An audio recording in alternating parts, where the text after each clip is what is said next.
కొంతమంది అంటారు, స్వామి మేము నీతిగా నిజాయితీగా బతుకుతున్నాం, మాకు మోక్షం రాదా, మాకు స్వర్గం దొరకదా, ఎవరికి అన్యాయం చేయలేదు, ఎప్పుడు అబద్ధం చెప్పలేదు, పరోపకారం చేస్తున్నాం, మరి మాకు మోక్షం రావాలి కదా స్వామి అంటే నేను ఎన్నోసార్లు చెప్తూ ఉంటాను, మీకు సద్గురువు దొరకకపోతే నిజమైనటువంటి మహాత్ముడు లభ్యము కాని సమయంలో ఆ ఉత్తమమైనటువంటి గుణాలనైనా అలవరుచుకోండి. కలబేడ కొలబేడ ఉసియ నుడియలు ಬೇಡ ಮುನಿಯ ಬೇಡ ಅನ್ಯರಿಗೆ ಅಸಹ್ಯ ಪಡಬೇಡ ತನ್ನ ಬಣ್ಣಿಸಬೇಡ ಇದಿರ ಅಳಿಯಲು ಬೇಡ.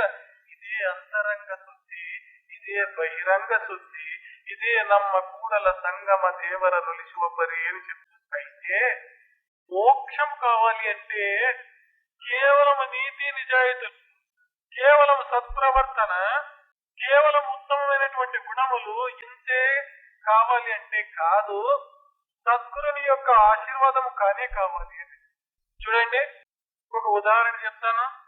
ఒక పోస్ట్ కవర్ ఉంది అనుకోండి, దానిలో బాగా రాసినారు, మీరు లక్షణంగా రాసినారు, అడ్రస్ బాగా రాసినారు, పిన్ కోడ్ తో సహా రాసినారు, మంచి పోస్ట్ బాక్స్ లోనే వేసినారు. అయితే దానికి విలువ ఉందా, ప్రాణం ఉందా అంటే ప్రాణము లేదు, దానికి విలువ లేదు. ఎందుకు లేదు అంటే అంటించవలసినటువంటి స్టాంప్ అంటించలేదు కాబట్టి దానికి విలువ లేదు. కొత్త కవర్ బాగుంది, రాత బాగా రాసినాం, అడ్రస్ బాగా రాసినారు, పిన్ కోడ్ తో సహా, దాన్ని మడిచి పోస్ట్ బాక్స్ లోనే వేసినారు, దానికి విలువ లేదు.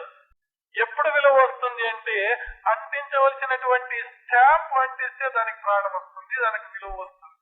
అంతేనా ఆటికి అయిపోయింది అంటే ఆటికి కాలేదు, దాన్ని తీసుకొని పోస్ట్ మ్యాన్ ముద్ర కొట్టాలి, నేను ఒప్పుకున్నాను అన్నటువంటి ముద్ర దానిపైన వేయాల, అప్పుడు ఎక్కడైనా అది చలామణి అవుతుంది, లక్షణంగా తీసుకుపోతారు.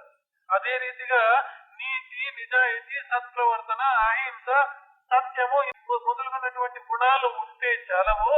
అవి ఎలా అంటే ఉత్త కవరు, దాంట్లో రాత రాసి పిన్ కోడ్ వేసి అడ్రస్ రాసింటారు, అంతవరకే. మరి స్టాంప్ ఏమి అంటే అదే గురువు యొక్క ఆశీర్వాదము, అనుగ్రహం. అనుగ్రహం అనే స్టాంప్ పడితే అది చచ్చిపోదు, దాని చచ్చింటి కూడా అది బతుకుతుంది. అది అంతకైపోయింది అంటే ఆ స్టాంపును చూసి పరమాత్ముడు అనే పోస్ట్ మ్యాన్ ముద్ర కొడతాడు, శభాష్ దీన్ని ఒప్పుకున్నాను నేను, ఎక్కడైనా చలామణి కావచ్చు అని చెప్పి, అప్పుడు దానికి ప్రాణం వచ్చి లేచిపోతుంది.